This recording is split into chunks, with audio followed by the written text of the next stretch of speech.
जैन धर्म और दर्शन का स्वाध्याय हम सभी कर रहे हैं। मुनि श्री प्रमाण सागर जी द्वारा विरचित। मंगलम भगवान वीरो मंगलम गौतमो गणी मंगलम कुंद कुंदाद्यो जैन धर्मोस्तु मंगलम। नमो अरिहंताणम नमो सेताणम नमो आयर्याणम नमो उवज्जायाणम नमो लोए सवसाहुणम।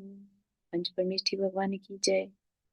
अगले 45 मिनट के लिए सभी प्रकार के पापों का त्याग करके सभी 9 बार नमोकार मंत्र पढ़ लें।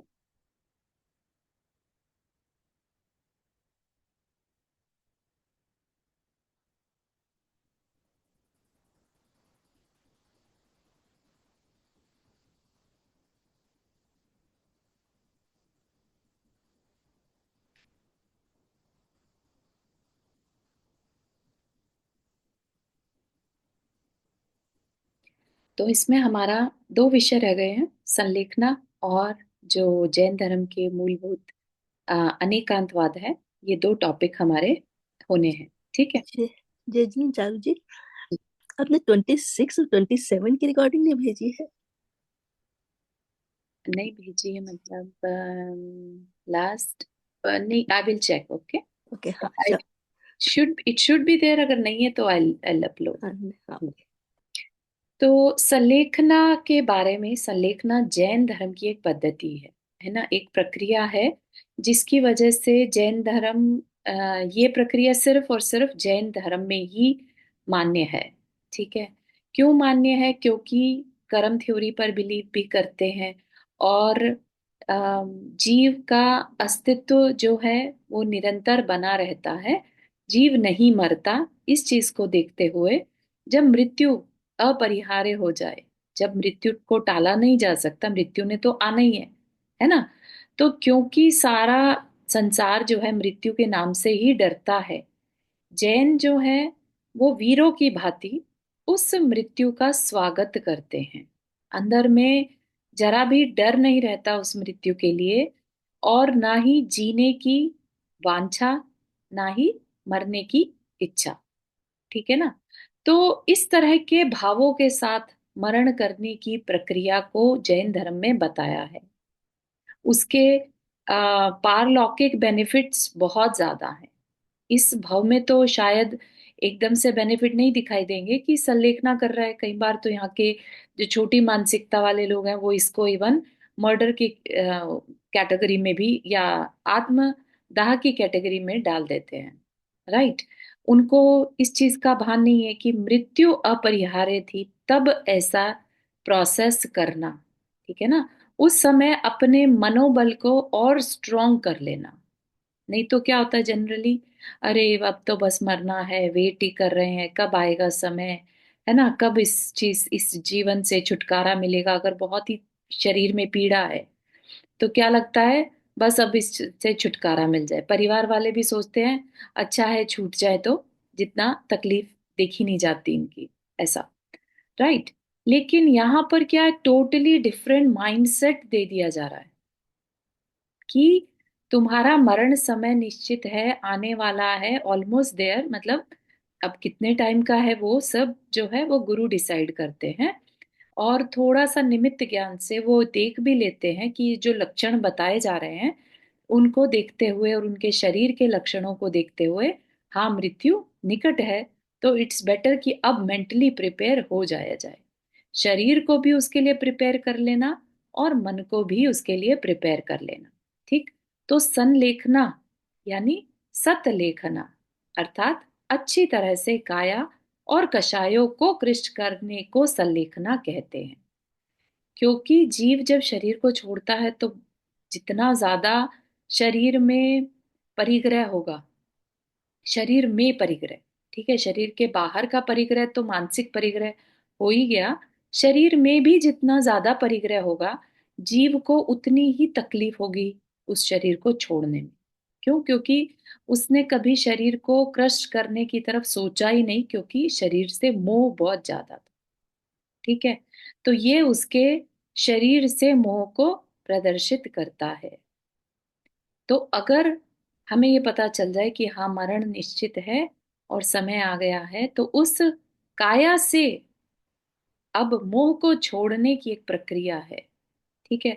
फिर काया से जुड़े जितने भी परिवार के सदस्य हैं, शत्रु हो मित्र हो, उन सबको छोड़ना। और कषाय क्या है? हमारी मेमोरी बैंक जो है ना। किसी परिवार को तो हमने छोड़ दिया, लेट से, है ना, हम कहीं ऐसे तीर्थ क्षेत्र में जाकर रहने लगे, अकेले हैं। लेकिन सोचिए, मन ही मन में इतनी यादें हैं, मेमोरीज हैं। किसी के लिए गुस्सा है, किसी के लिए क्षमा है, किसी से गिल्ट है कि मैंने इसका अच्छा नहीं किया, मैं और कुछ कर सकता था। बहुत सारे विचार आ सकते हैं जो एक तरह से हमारे मन को विचलित करते हैं। राइट। लेकिन कहा क्या कि जो आयु कर्म है वो majorly, most of the cases में मरण समय पर डिसाइड होता है। ठीक है। तो सोचिए, अगर मरण समय शांत परिणाम हो तो आपका पारलौकिक जीवन जो है वो उत्तम ही होगा। ठीक है ना। तो बहुत सारी चीजों को ध्यान में रखकर, क्योंकि जो जैन धर्म को मानने वाला कौन? श्रमण या साधक, है ना। तो साधक मरण समय में क्यों गाफिल हो जाए? हो सकता है उसने जीवन भर तो बहुत अच्छी साधना की और मरण समय अपना समाधि मरण नहीं करना करा, जिसकी वजह से शरीर में तरह तरह की व्याधियां हो गई, मन में तरह तरह के विचारों के कारण मानसिक जो कहते हैं ना कि स्ट्रेस ट्रॉमास, ये सब भी नहीं उसने लेट गो किए, है ना। तो मरण समय पर परिणाम एकदम खराब हो गए।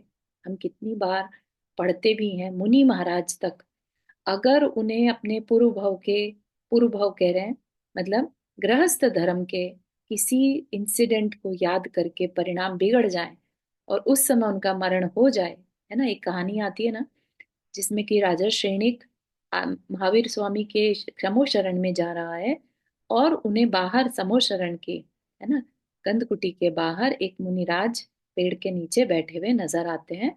और वो उनसे पूछता है कि इनकी आयु, मतलब ये मरकर कहाँ जाएंगे, है ना। तो इस तरह से कहने का तात्पर्य ये है कि मुनि होकर भी परिणाम बिगड़ सकते हैं। तो क्या सद हम गृहस्थ होकर हमारे परिणाम नहीं बिगड़ सकते? इजीली बिगड़ सकते हैं। राइट। तो हम भी कुछ ऐसा करें जिससे, मतलब ऐसी एक प्रोसेस दे दी गई कि मरना तो है ही, क्यों ना उस रियलिटी को एक्सेप्ट कर लें। ठीक है ना। क्योंकि जीवन भर जैन साधना कोई आसान साधना तो है नहीं। तो जीवन भर जब आसान साधना नहीं है तो मरण समय आसान क्यों करना? उस समय पर भी अपने मन को शांत रखने के लिए जो प्रकरण बन पाए वो करना, है ना। शरीर में जितने भी आदि व्याधि हैं वो सब जो है भोजन छोड़ देने के बाद कम होने लगती है, भोजन शरीर की तकलीफ मिटने लगती है ना। तो विकल्पता दूर होती है, शरीर से प्रेम कम हो जाता है, मोह कम हो जाता है। ठीक। तो क्या कहा? इसे ही समाधि मरण भी कहते हैं। मरण काल सम उपस्थित होने पर भी, पर सभी प्रकार के विषाद को छोड़कर समता पूर्वक देह त्याग करना ही समाधि मरण या संलिग्न है। ठीक है। समता पूर्वक, इस अक्षर को ध्यान रखिएगा, इस शब्द को ध्यान रखिएगा। समता पूर्वक। समता कैसे आ पाएगी? अगर हमारे अंदर मोह भरा है ना। हमें लग रहा है अरे नाते पोती को छोड़कर कैसे जाएंगे, अरे हस्बैंड को छोड़कर, बच्चों को छोड़कर कैसे जाएंगे, अरे इतना जीवन भर जो व्यवसाय किया, कमाया पैसा, पता नहीं बच्चे ढंग से करेंगे नहीं करेंगे। और ये क्या दे रहा है हमें अंदर में? संकल्प विकल्प दे रहा। ठीक। जैन साधक मानव शरीर को अपनी साधना का साधन मानते हुए क्या कह रहे हैं? शरीर क्या है? साधना का साधन, टूल है। राइट। तो जीवन पर्यंत तो उसका रक्षण किया, किंतु अत्यंत वृद्धापन, इंद्रियों की शिथिलता, अत्यधिक दुर्बलता अथवा मरण के अन्य कोई कारण उपस्थित होने पर जब शरीर उसके संयम में साधक न होकर बाधक दिखने लगे, उसे अपना शरीर अपने लिए ही भारभूत सा प्रतीत होने लगता है। तब वह सोचता है कि यह शरीर तो मैं कई बार प्राप्त कर चुका हूँ, इसके विनिष्ट होने पर भी यह पुनः मिल सकता है। ऑफ कोर्स मिलेगा ही। राइट। ये तो है नहीं कि आत्मा एज अ सोल बिना शरीर के कहीं भटकेगी। Right. It's impossible. Within 3 समय में आत्मा अपना नया शरीर धारण करना शुरू कर देती है, राइट? तो हम ये क्यों माने कि ये शरीर पहली बार ही मिला, अरे छूट जाएगा, है ना? तो एक तरह से अपनी सोच को बदलना है, इस शरीर से मोह को छोड़ना है, तभी हम शांत रह पाएंगे। शरीर के छूट जाने पर मेरा कुछ भी नष्ट नहीं होगा, किंतु जो व्रत संयम धर्म मैंने धारण किए हैं, ये मेरे जीवन की अमूल्य निधि है। बड़ी दुर्लभता से इन्हें मैंने प्राप्त किया है, इनकी मुझे सुरक्षा करनी चाहिए। इस प्रकार किसी प्रकार की आंच न आए, ऐसे प्रयास मुझे करना चाहिए, ताकि मुझे बार बार शरीर धारण न करना पड़े और मैं अपने अभिष्ट सुख को प्राप्त कर सकूं। यह सोचकर वह बिना किसी विषाद के चित्त की प्रसन्नता पूर्वक आत्मचिंतन के साथ आहार आदि का क्रमशः परित्याग कर देह उत्सर्ग करने का उत्सुक होता है। क्या? बिना किसी विषाद के, विषाद मतलब संकल्प विकल्प, कोई तकलीफ नहीं, कोई शोभ नहीं, चित्त की प्रसन्नता, है ना, एक्साइटमेंट के साथ। क्यों एक्साइटमेंट होगा? संलेखना करने वाले के अंदर एक्साइटमेंट होगा ही होगा, अगर उसने संलेखना का वास्तविक पर्पस समझा है ना? क्या होगा? आत्मचिंतन के साथ, है ना, अब उसका जो ध्यान है वो सिर्फ और सिर्फ अपनी आत्मा पर है। जीवन बिता दिया कैसे? सिर्फ दूसरों के बारे में सोचते हुए, लेकिन अब ये समय सिर्फ अपने बारे में, है ना? और फिर आहार आदि का क्रमशः परित्याग कर देह उत्सर्ग करने को उत्सुक होता है। इसी का नाम क्या है? संलेखना है। ठीक। तो जैसा कि मैंने कल भी बताया था और पहले भी बताया था, चिरोंजा बाई हुई, है ना, उनकी समाधि का एक बहुत सुंदर चित्रण यहाँ पर प्रस्तुत है। मेरी जीवन गाथा, जो गणेश प्रसाद वर्णी जी हुए, उन्होंने खुद लिखा। तो उन्होंने अपनी धर्म माता चिरंजा बाई जी का समाधि मरण एक्सप्लेन किया है, बताया है, वर्णित किया, तो उसको थोड़ा सा अपन देखते हैं। ठीक है। तो क्या हुआ? बाई जी स्वास्थ्य जो था उनका शिथिल होने लगा, है ना, होता ही है, जब एज बढ़ती है तो स्वास्थ्य ढीला पड़ने लगता है। मैंने बाई जी से आग्रह किया कि, मैंने मतलब यहाँ पर गणेश प्रसाद वर्णी जी, है ना, मैंने बाई जी से आग्रह किया कि आपकी अंतर व्यवस्था व्यवस्था जानने के लिए डॉक्टर से आपका एक्सरे उतरवा लिया जाए। बाई जी ने स्वीकार नहीं किया। एक दिन मैं और वर्णी मोतीलाल जी बैठे थे। बाई जी ने कहा, भैया मैं शिखर जी में प्रतिज्ञा कर आई हूं कि कोई भी सचित पदार्थ नहीं खाऊंगी। फल आदि चाहे सचित हो चाहे अचित हो, नहीं खाऊंगी। देख रहे हैं आप किस तरह से छोड़ना शुरू कर दिया अपने आप ही अंदर में, है ना? सचित पदार्थ नहीं खाऊंगी, फल आदि चाहे सचित हो चाहे अचित नहीं खाऊंगी, दवाई में कोई रस नहीं खाऊंगी, गेहूं दलिया घी और नमक को छोड़कर कुछ नहीं खाऊंगी, दवाई में अलसी अजवाइन और हर छोड़कर अन्य कुछ नहीं खाऊंगी। उसी समय उन्होंने शरीर पर जो आभूषण थे उतार दिए, बाल कटवा दिए, एक बार भोजन और एक बार पानी पीने का नियम कर लिया। प्रातः काल मंदिर जाना, वहां से आकर शास्त्र स्वाध्याय करना, पश्चात 10 बजे एक छटाक दलिया का भोजन करना, शाम को 4 बजे पानी पीना और दिन भर स्वाध्याय करना, यही उनका कार्य था, है ना? ऐसा नहीं लग रहा जैसे मानव मानव धर्म का उन्होंने उत्कृष्ट जो सदुपयोग हो सकता है वो करना शुरू कर दिया, है ना? तो ये तबीयत बिगड़ने के बाद शुरू किया कि पहले शुरू किया? उसकी प्रैक्टिस वो पहले से थी उनको, क्योंकि उनकी कोई अंदर से इच्छाएं तो थी ही नहीं। ठीक है नहीं, ना? तो ऐसा नहीं कहते कि जब तबीयत बिगड़ती है बाद में सर निकला लेते हैं, ऐसा नहीं है? हाँ, तबीयत उनकी जब बिगड़ने लगी तब उन्होंने ये सारे डिसीजन ले लिए। अच्छा। हम्म। यदि कोई अन्य कथा करता, मतलब कि स्वाध्याय के अलावा कुछ और कथा करता, तो वे उसे स्पष्ट आदेश देती कि बाहर चले जाओ। 15 दिन बाद जब मंदिर जाने की शक्ति न रही, तब हमने एक ठेला बनवा दिया, उसी में उनको मंदिर ले जाते थे। 15 दिन बाद वह भी छूट गया। कहने लगी कि हमें जाने में कष्ट होता है, अतः यहीं से पूजा कर लिया करेंगे। हम प्रातःकाल मंदिर से अष्टद्रव्य लाते थे और बाई जी एक चौकी पर बैठे बैठे पूजन पाठ करती थी। मैं 9 बजे दलिया बनाता था और भाई जी 10 बजे भोजन करती थी। 1 मास बाद आध छटाक भोजन रह गया, है ना। पहले एक छटाक लेती थी, अब आध छटाक भोजन रह गया। फिर भी उनकी श्रवण शक्ति जो की त्यों थी। श्वास रोग के कारण बाईजी लेट नहीं सकती थी। केवल एक तकिया के सहारे 24 घंटे बैठी रहती थी। कभी मैं, कभी मूलाबाई, कभी वर्णी मोतीलाल जी, कभी पंडित दयाचंद्र जी और कभी लोकमणि दाऊ शाहपुर निरंतर बाई जी को धर्मशास्त्र सुनाते रहते थे। बाई जी को कोई व्यग्रता नहीं थी। ठीक है, सबसे इंपॉर्टेंट है, व्यग्रता नहीं थी। तबीयत खराब थी, श्वास रोग था, लेट नहीं पा रहे हैं, है ना। अपन सब तो क्या एकदम बेचैन हो जाएं कि अरे हमें लेटा नहीं जा रहा है, 24 घंटे बैठना, है ना। लेकिन फिर भी कोई व्यग्रता नहीं थी। उन्होंने कभी भी रोगवश हाय हाय या हे प्रभु क्या करें या जल्दी मरण आ जाए या कोई ऐसी औषधि मिल जाए जिससे मैं शीघ्र ही निरोग हो जाऊं, ऐसे शब्द उच्चारण नहीं किए। यदि कोई आता और पूछता कि भाई जी कैसी तबीयत है, तो भाई जी यही उत्तर देती कि यह पूछने की अपेक्षा आपको जो पाठ आता हो सुनाओ, व्यर्थ बात मत करो, है ना। तो उनकी अवेयरनेस क्या थी कि अब जो है मुझे एक क्षण भी अपना व्यर्थ नहीं करना, क्योंकि मृत्यु किसी भी समय आ सकती है, राइट।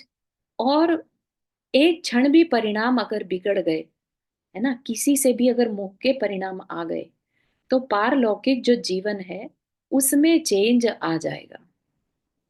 तो उन्होंने इस बात की पूरी अवेयरनेस रखी कि नहीं, आप व्यर्थ की बात मत करो, अगर पाठ कोई आता है तो सुना दो। एक दिन मैं एक वैद्य को लाया जो अत्यंत प्रसिद्ध था, है ना। परिवार वालों का काम क्या रहता है, किसी तरह से ये पर्सन बच जाए, है ना। तो वर्णी जी को भी यही था कि ये बच जाए। एक दिन मैं एक वैद्य को लाया जो अत्यंत प्रसिद्ध था। मैं भाई जी का हाथ देखकर बोला कि दवाई खाने से अच्छा हो सकता है। भाई जी ने कहा कब तक अच्छा होगा। उसने कहा यह हम नहीं जानते। भाई जी ने कहा तो महाराज जाइए और अपनी फीस ले जाइए। मुझे न कोई रोग है और न कोई उपचार चाहती हूँ। जो शरीर पाया वह अवश्य बीतेगा। 75 वर्ष की आयु बीत गई, अब तो अवश्य जाएगी। इसके रखने की न इच्छा है और न हमारी राखी रह सकती है, मतलब बच्ची जीवन बचा रह सकता है। जो चीज उत्पन्न होती है उसका नाश अवश्यम भावी है। खेद इस बात का है कि यह नहीं मानता, यानी गणेश वर्णी जी नहीं मानते। कभी वैद्य को लाता है और कभी हकीम को। मैं औषधि का निषेध नहीं करती, मेरे नियम है कि औषधि नहीं खाना। 2 मास में पर्याय छूट जाएगी। इससे जहां तक बने परमात्मा का स्मरण कर लूं, यही परलोक में साथ जाएगा। जीवन भर इसका साथ रहा, इसके साथ से तीर्थ यात्राएं की, व्रत तप किए, स्वाध्याय किया, धर्म कार्यों में सहकारी जान इसकी रक्षा की। परंतु अब यह रहने की नहीं, अतः इससे न हमारा प्रेम है न द्वेष है। मतलब किसके लिए कह रहे हैं, अपने उस धर्म पुत्र के लिए भी, कि अब हमें हमारा इससे न प्रेम है न ही द्वेष है।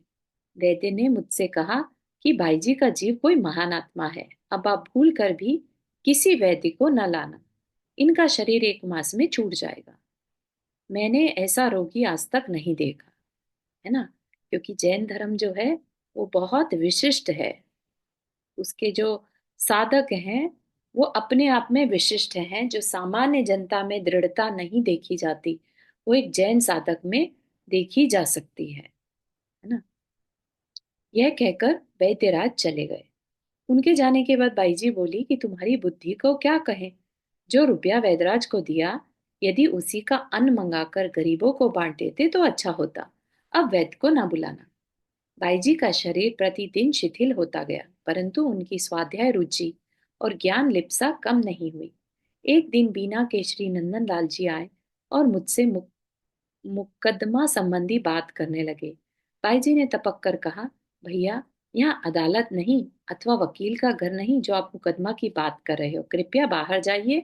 और मुझसे भी कहा कि बाहर जाकर बात कर लो, यहाँ फालतू बात मत करो। इस तरह बाईजी की दिनचर्या व्यतीत होने लगी। बाईजी को निद्रा नहीं आती थी, केवल रात्रि के 2 बजे बाद कुछ आलस्य आता था। हम लोग रात्रि दिन उनकी वैयावृत्ति में लगे रहते थे। जब बाईजी की आयु का एक मास शेष रहा, तब एक दिन श्री लंपू लाल जी घी वालों ने पूछा, बाईजी आपको कोई शल्य तो नहीं? बाईजी ने कहा, अब कोई शल्य नहीं, पर कुछ पहले एक शल्य अवश्य थी। वह यह कि बालक गणेश प्रसाद, जिसे मैंने पुत्रवत पाला है, यदि अपने पास कुछ द्रव्य रख लेता तो इससे कष्ट न उठाना पड़ता।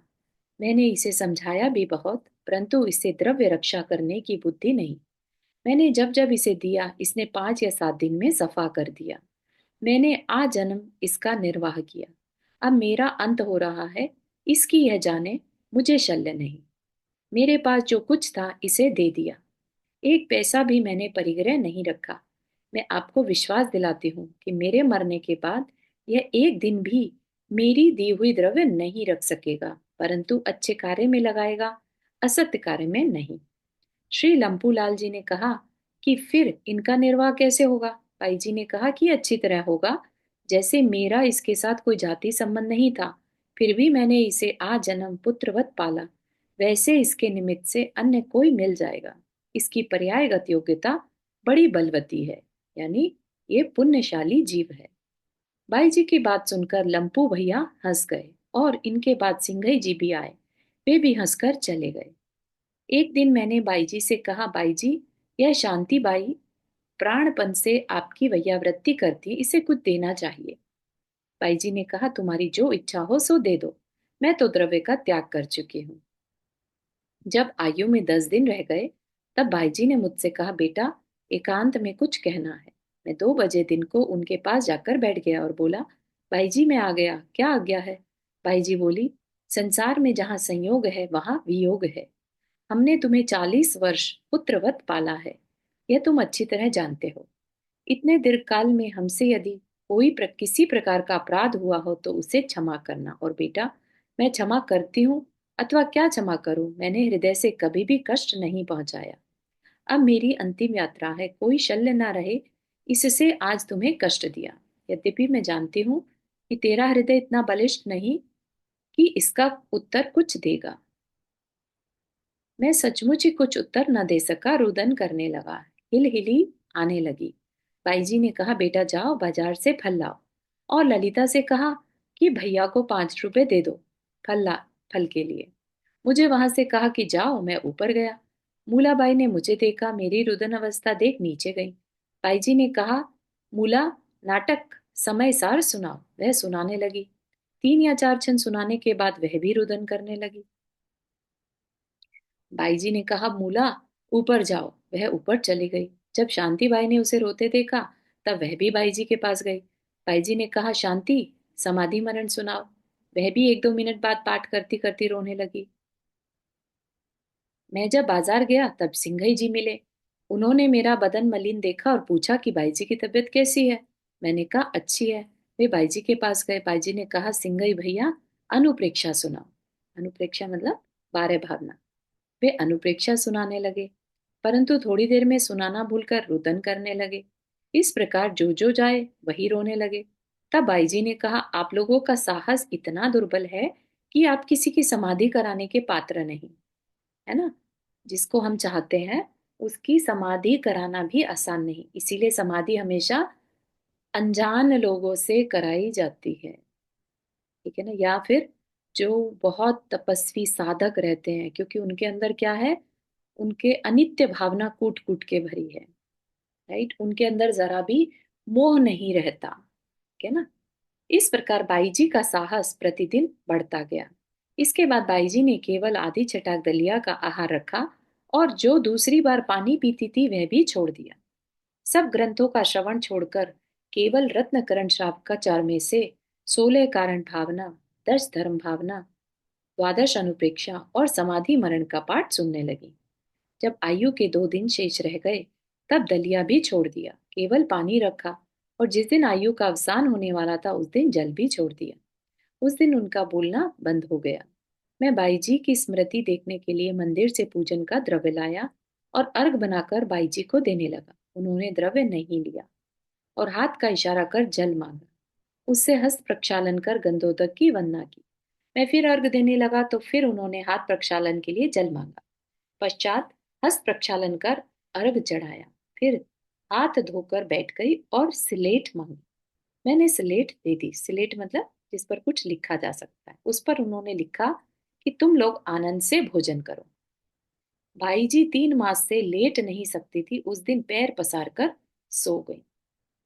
मुझे बड़ी प्रसन्नता हुई। मैंने समझा कि आज बाई जी को आराम हो गया, अब इनका स्वास्थ्य प्रतिदिन अच्छा होने लगेगा। इस खुशी में उस दिन हमने सानंद विशिष्ट भोजन किया। 2 बजे पंडित मोतीलाल जी वर्णी से कहा कि बाई जी की तबीयत अच्छी है, अतः घूमने के लिए जाता हूँ।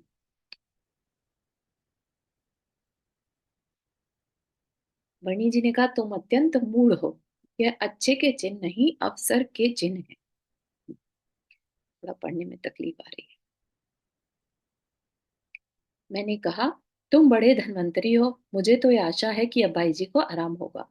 वणी जी बोले, तुम्हारा सा दुर्बोध आदमी मैंने नहीं देखा। देखो, हमारी बात मानो, आज कहीं मत जाओ। मैंने कहा, आज तो इतने दिन बाद अवसर मिला है और आज ही आप रोकते हैं। कुछ देर तक हम दोनों में ऐसा विवाद चलता रहा। अंत में मैं 3:30 बजे जल पान कर ग्राम के बाहर चला गया। एक बाग में जाकर नाना विकल्प करने लगा। हे प्रभु, हमने जहां तक बनी भाई जी की सेवा करी, परंतु उन्हें आराम नहीं मिला। आज उनका स्वास्थ्य कुछ अच्छा मालूम होता है। यदि उनकी आयु पूर्ण हो गई तो मुझे कुछ नहीं सूझता कि क्या करूंगा। इन्हीं विकल्पों में शाम हो गई। अतः सामायिक करके कटरा के मंदिर में चला गया। वहां पर शास्त्र प्रवचन होता था, अतः 9 बजे तक शास्त्र श्रवण करता रहा। 9:30 बजे बाई जी के पास पहुंचा तो देखता हूँ कि कोई तो समाधि मरण पाठ कर रहा है तो कोई राजा राणा छत्रपति पढ़ रहा है। मैं एकदम भीतर गया और बाई जी का हाथ पकड़ पूछने लगा, बाई जी, सिद्ध प्रमिष्टि का स्मरण करो। बाई जी बोली, भैया कर रहे हैं, तुम बाहर जाओ। मुझे बड़ी प्रसन्नता हुई कि अब वो बाई जी की तबीयत अच्छी है। मैं सानंद बाहर आ गया और उपस्थित महाशयों से कहने लगा कि बाई जी अच्छी हैं। सब लोग हंसने लगे। वे जब बाहर आया तब बाई जी ने मोतीलाल जी से कहा कि अब हमको बैठा दो। उन्होंने बाई जी को बैठा दिया। बाई जी ने दोनों हाथ जोड़े, ओम सिद्धाय नमः कहकर प्राण त्याग दिए। वणी जी ने मुझे बुलाया, शीघ्र आओ। मैंने कहा, अभी तो बाई जी से मेरी बातचीत हुई। मैंने पूछा था, सिद्ध भगवान का स्मरण है? उत्तर मिला था, हाँ। तुम बाहर जाओ। अब मैं उनकी आज्ञा को उल्लंघन नहीं कर सकता था। वणी जी ने कहा कि आज्ञा देने वाली बाई जी अब कहीं चली गई। क्या ऊपर गई हैं? वणी जी बोले। ऊपर मतलब अपस्टेयर्स ना। फिर भी उन्हें समझ में नहीं आ रहा। वणी जी बोले, बड़े बुद्धू हो। अरे, वह तो समाधि मरण कर स्वर्ग सिधार गई। जल्दी आओ, उनका अंतिम शव तो देखो, कैसा निश्चल आसन लगाए बैठी हैं। मैं अंदर गया। सचमुच ही बाई जी का जीव निकल गया था। सिर्फ शव बैठा था। देखकर अशरण भावना का स्मरण हो आया। जो कोई वस्तु उत्पन्न होती है उसका विनाश नियम से होता है। पर्याय रूप कर कोई भी वस्तु शाश्वत नहीं है। सिर के पैर के नीचे आए मृग की जैसे कोई रक्षा नहीं कर सकता, उसी प्रकार मृत्यु के द्वारा ग्रहित इस जीव की कोई रक्षा नहीं कर सकता। इसका तात्पर्य यह है कि पर्याय जिस कारण कूट से होती है उसके अभाव में वह रह नहीं सकती, है ना।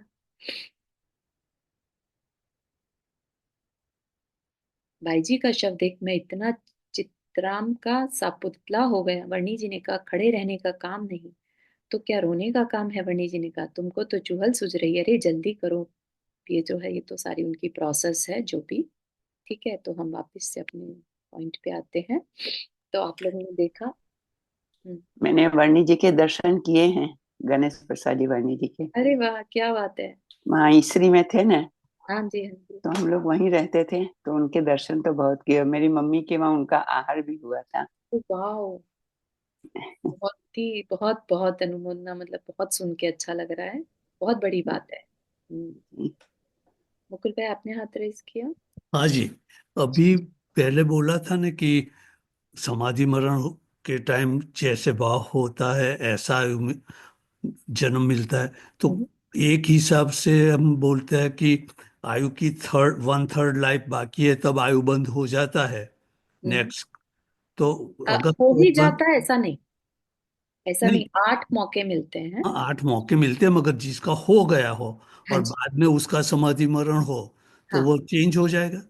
नहीं चेंज नहीं हो, आयु चेंज नहीं हो सकती, ठीक है ना।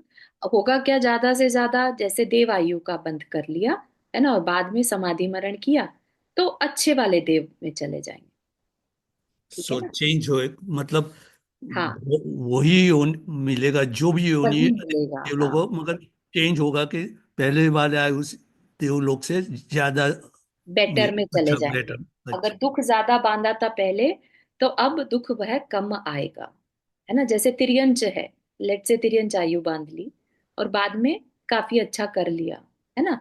जैसे श्रेणिक राजा का भी उदाहरण हाँ, लेते हैं हाँ, हाँ। ना, तो वैसे ही उनकी वो दुख कम हो जाता है, ठीक है ना।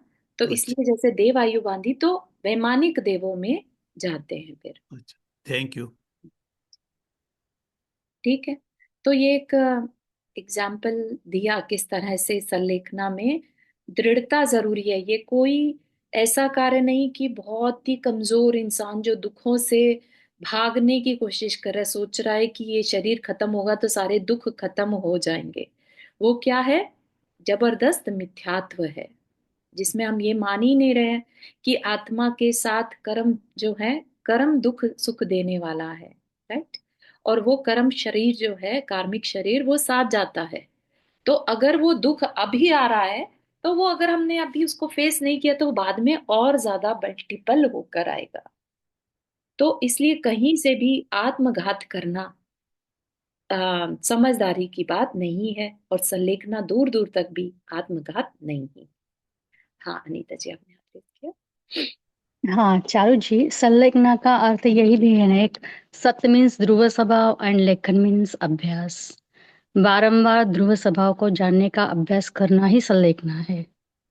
हाँ कह सकते हैं, ये भी कह सकते हैं।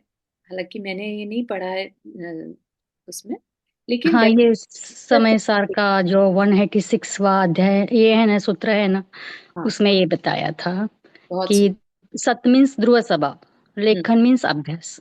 हाँ बार बार ध्रुव स्वभाव का जब हम हाँ, जानने का अभ्यास करते करेक्ट, हैं, प्रैक्टिस तब करते हैं। हाँ प्रैक्टिस करते हैं तो संलेखना में बहुत इजी हो जाता है। बिल्कुल, बहुत संलेखना या बहुत अच्छा। तो सभी ने इसको, हम सब ने मिलके पढ़ा तो अभी हमें बहुत सारे आंसर अपने आप मिल गए हैं। संलेखना आत्मघात नहीं। देह त्याग की इस प्रक्रिया को नहीं समझ पाने के कारण कुछ लोग इसे आत्मघात कहते हैं, किंतु संलेखना आत्मघात नहीं है।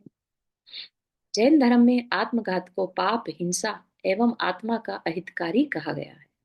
हम्म, तो अपन का जब ये टॉपिक कंप्लीट होगा ना, तो आई वांट कि एवरीबडी अपने लिए भी और अपने अ, परिवार के सदस्यों के लिए भी इस तरह की भावना भाएं कि उनका भी सलेखना मरण ही हो, ठीक है ना।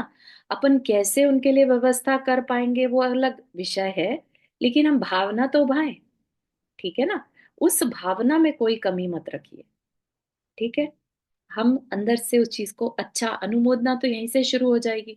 फिर उसकी प्रोसेस कैसे करना, क्या करना चाहिए, वो सब अलग से चर्चा कर सकते हैं, ठीक है। अगर अंतिम अंतिम घड़ी है और उस हाँ टाइम पे अगर हम त्याग कराते हैं तो वो क्या कर, उसको क्या हाँ, कह। वो भी एक तरह से उपचार से कह सकते हैं संलेखन, अच्छा। ठीक है? अगर उनके अंदर वो अवेयरनेस है और उन्होंने सब कुछ हाँ हाँ समझते हुए हाँ। छोड़ दिया, हाँ, मेरी तो माँ भी का मैंने उपचार से संलेखना कह सकते हैं। मेरी माता जी का मैंने किया था तो इसीलिए बहुत सुंदर, बहुत बढ़िया, सब बहुत, त्याग करा दिया था मैंने। हाँ, बहुत अच्छा, बहुत अच्छा। हम्म। यह ठीक है कि आत्मघात और संलेखना दोनों में प्राणों का विमोचन होता है, मतलब प्राण नष्ट होते हैं, पर दोनों की मनोवृत्ति में महान अंतर है। आत्मघात जीवन के प्रति अत्यधिक निराशा एवं तीव्र मानसिक असंतुलन की स्थिति में किया जाता है, जबकि संलेखना परम उत्साह से समभाव धारण करके की जाती है। सिर्फ मन स्थिति का डिफरेंस है ना। घात दोनों में है, राइट, जीवन का अंत दोनों में है, लेकिन मनोवृत्ति बहुत डिफरेंट है। ऊपर आसमान और नीचे धरती जितना अंतर है। आत्मघात कषायों से प्रेरित होकर किया जाता है, तो संलेखना का मूलाधार समता है। आत्मघाती को आत्मा की अविनश्वरता का भान नहीं होता, वह तो दीपक के बुझ जाने की तरह शरीर के विनाश को ही जीवन की मुक्ति समझता है। जबकि संलेखना का प्रमुख आधार आत्मा की अमरता को समझकर अपनी परलोक यात्रा को सुधारना है। संलेखना जीवन के अंत समय में शरीर की अत्यधिक निर्बलता, अनुपयुक्तता, भारभूतता अथवा मरण के किसी अन्य कारण के आने पर मृत्यु को अपरिहार्य मानकर की जाती है, जबकि आत्मघात जीवन में किसी भी क्षण किया जा सकता है। आत्मघाती के परिणाम में दीनता, भीति यानी डर और उदासी पाई जाती है, तो संलेखना में परम उत्साह, निर्भीकता और वीरता का सद्भाव पाया जाता है।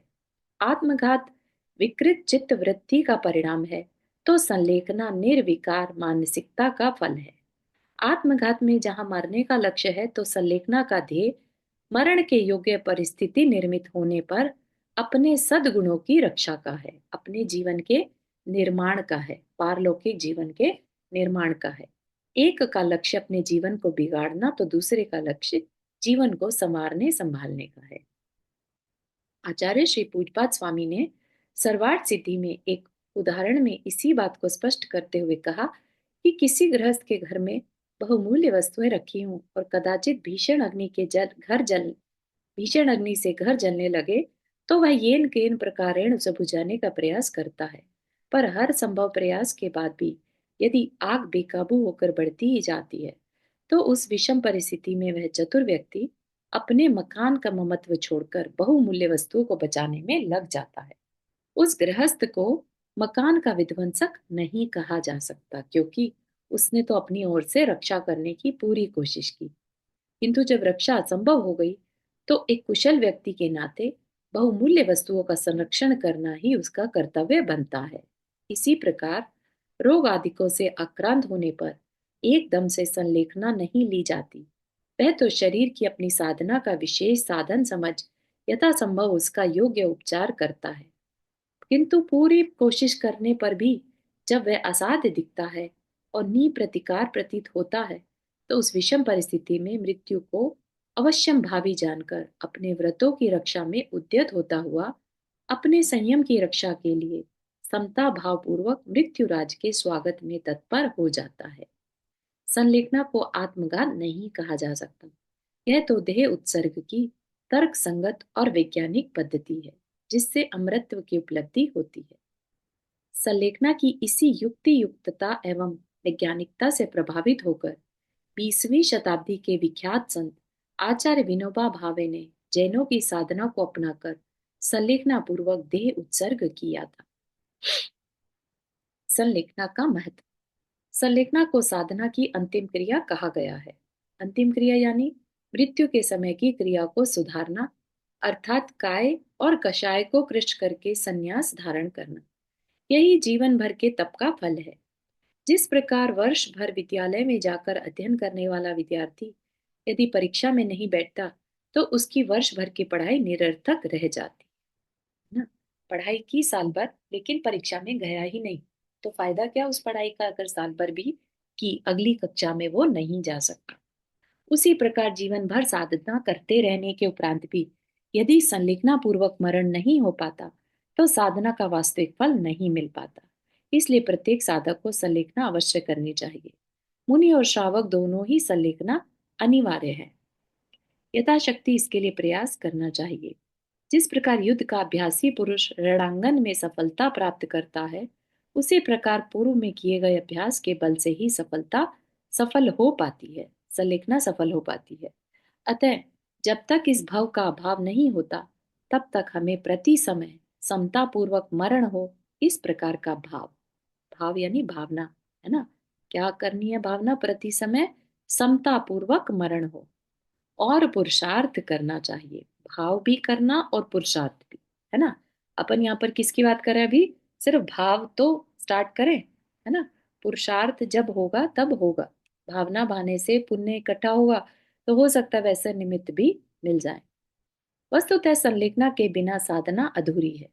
जिस प्रकार किसी मंदिर के निर्माण के बाद जब तक उस पर कलशारोहण नहीं होता, तब तक वह शोभास्पद नहीं लगता, उसी प्रकार जीवन भर की साधना संलेखना के बिना अधूरी रह जाती है। संलेखना साधना के मंडप में किया जाने वाला कलशारोहण है। संलेखना की विधि।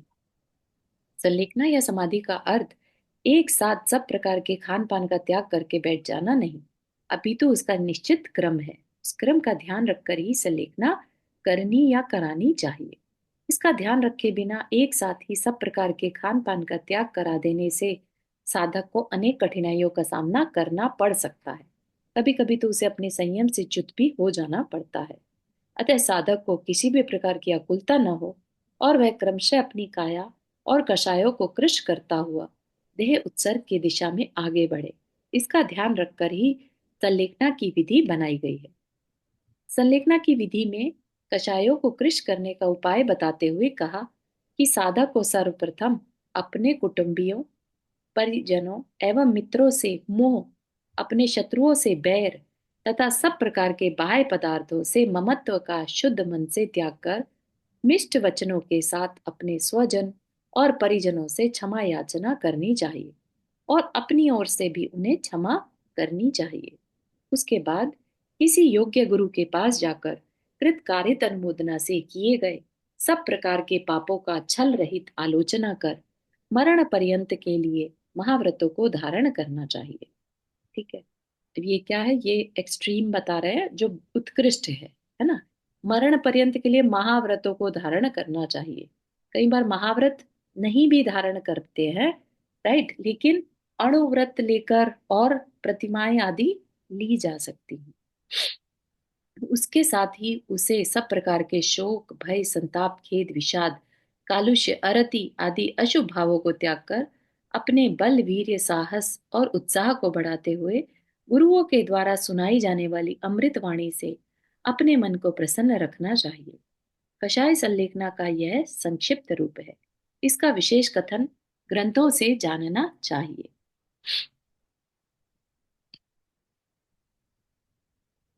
ये पैराग्राफ पूरा कर लेते हैं। इस प्रकार ज्ञान पूर्वक कषायों को क्रश करने के साथ वह अपनी काया को क्रश करने हेतु सर्वप्रथम स्थूल ठोस आहार दाल भात रोटी जैसे त्याग करता है तथा दूध छाछ आदि पेय पदार्थों पर निर्भर रहने का अभ्यास करता है। धीरे धीरे जब दूध छाछ आदि पर रहने का अभ्यास हो जाता है तब वह उनका भी त्याग कर मात्र गर्म जल ग्रहण करता है। इस प्रकार चित्त की स्थिरता पूर्वक अपने उक्त अभ्यास और शक्ति को बढ़ाकर धीरज पूर्वक अंत में उस जल का भी त्याग कर देता है और अपने व्रतों का निरतिचार पालन करते हुए पंच नमस्कार मंत्र का स्मरण करता हुआ शांति पूर्वक इस देह का त्याग कर परलोक को प्रयाण करता है। ठीक है, तो ये तो थोड़ी सी विधि बताई, उसमें कुछ दोष भी लग सकते हैं तो वो अतिचार बताए हैं जिसको कि अपन अगले सेशन में कंप्लीट कर लेंगे। इसको कंप्लीट कर लेंगे अगर 5 मिनट एक्स्ट्रा लगाकर, अब हमारा ये टॉपिक एटलीस्ट खत्म हो जाएगा। यस। संलेखना के अतिचार। संलेखनाधारी साधक को अपनी सेवा शुश्रूषा होती देखकर अथवा अपनी साधना से बढ़ती हुई प्रतिष्ठा के लोभ में और अधिक जीने की आकांक्षा नहीं करनी चाहिए। ठीक है, न जीने की इच्छा न मरने की आशा, है ना। मैंने आहार आदि का त्याग तो कर दिया किंतु मैं अधिक समय तक रहूं तो मुझे भूख प्यास आदि की वेदना भी हो सकती है, इसलिए अब और अधिक न जीकर शीघ्र ही मर जाऊं तो अच्छा है। यानी जीने की आकांक्षा नहीं और मरने की इच्छा करी तो ये क्या हो गया, अतिचार हो गया। ठीक, संलेखना तो धारण कर ली पर ऐसा ना हो कि क्षुधा आदि की वेदना बढ़ जाए, उसे मैं सह ना पाऊं, तो ये भी भय है ना, क्यों नहीं होगी, है ना। तो उस भय को भी मन से निकाल देना चाहिए। अब तो मुझे संसार से विदा होना ही है किंतु एक बार मैं अपने फलाने मित्र से मिल लेता तो बहुत अच्छा होता, इस प्रकार का भाव मित्र अनुराग है। संलेखनाधारी साधक को इससे भी बचना चाहिए। मुझे इस साधना के प्रभाव से आगामी जन्म में विशेष भोग उपभोग की सामग्री प्राप्त हो, इस प्रकार का विचार करना निदान है। साधक को इससे भी बचना चाहिए। जीने मरने की चाह, भय, मित्रों से अनुराग और निदान, ये पांचों संलेखना को दूषित करने वाले अतिचार हैं। साधक को इनसे बचना चाहिए। जो एक बार अतिचार रहित होकर संलेखना पूर्वक मरण प्राप्त करता है वह शीघ्र अतिशीघ्र, कितना शीघ्र अतिशीघ्र, तो कहा कि साधक या तो उसी भव से मुक्त हो जाता है या एक दो भव के अंतराल से। ऐसा कहा गया कि संलेखना पूर्व मरण होने से अधिक 7-8 भवों में तो मुक्ति हो ही जाती है। इसलिए जैन साधना में संलेखना को इतना महत्व दिया गया तथा प्रत्येक साधक, श्रावक और मुनि दोनों को जीवन के अंत में प्रीति पूर्वक संलेखना धारण करने का उपदेश दिया गया है। ठीक है, तो ऐसे धर्म पर हम बहुत बहुमान करें कि जिसने हमें हमारे जीवन को सफल बनाने का उपाय, जीवन कैसे जीना और मरण कैसे करना, है ना, ऐसा नहीं बीच में छोड़ दिया, मरण बिगड़े तो बिगड़े, नहीं, मरण भी कैसे करना और उतना ऐसा करना कि जिससे निकट भव में मोक्ष जा सके, है ना। यही तो हमने चाहा था। जैन धर्म क्या है? साधना का मार्ग है, राइट। जैन धर्म कोई एक पदवी नहीं है कि मैं जैन धर्म को मानने वाला, तो मेरे पीछे नाम में जैन है तो मैं पता नहीं क्या हूं, है ना। जैन वो जो जिन आज्ञा को माने, राइट, और जिन आज्ञा क्या, कि मोक्ष को कैसे पाना। ठीक, तो यहाँ पर ये हमारा टॉपिक खत्म हुआ। अब इसके बाद एक लास्ट टॉपिक बचा है, अनेकांत और स्याद्वाद। ठीक, इसको अपन आगे देखेंगे। तो 20 पेज का अपना ये स्वाध्याय रह गया है। ठीक है, चलिए, यहाँ तक के किसी को कुछ पूछना है, शेयर करना है?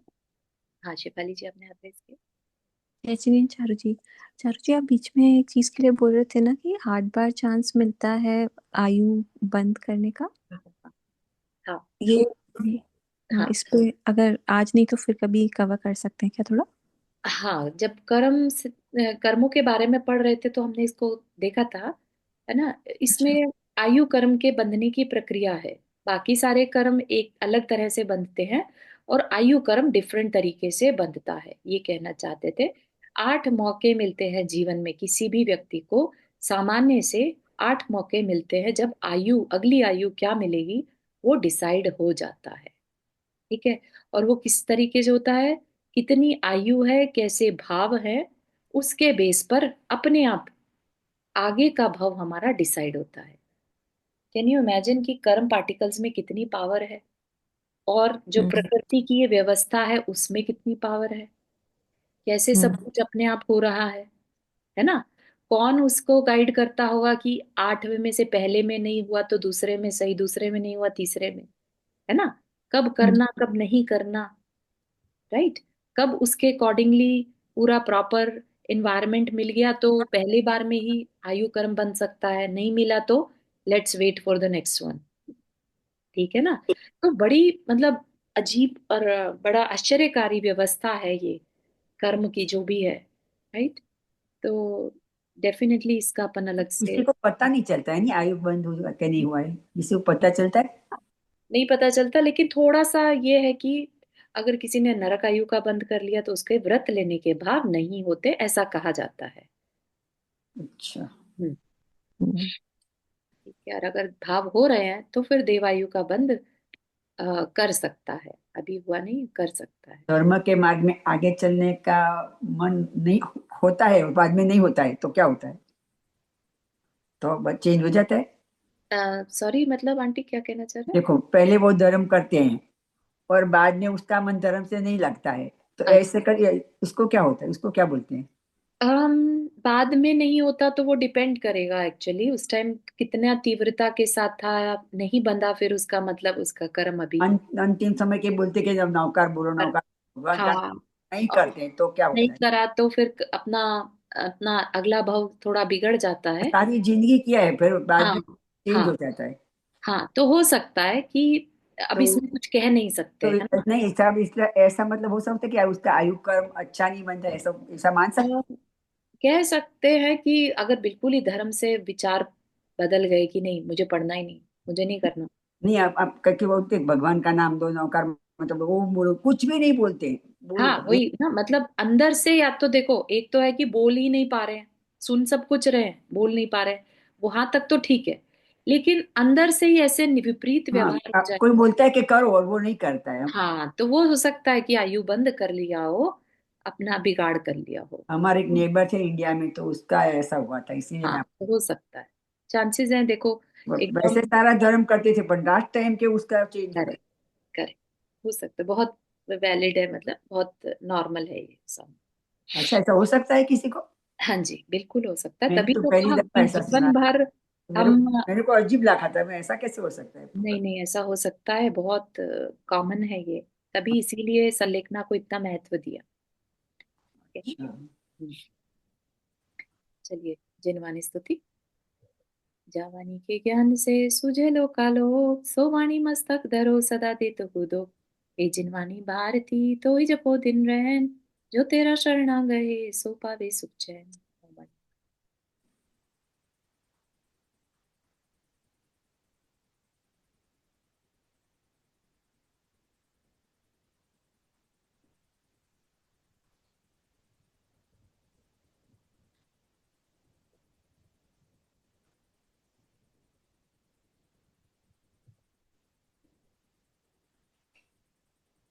सभी को जय जिनेन्द्र।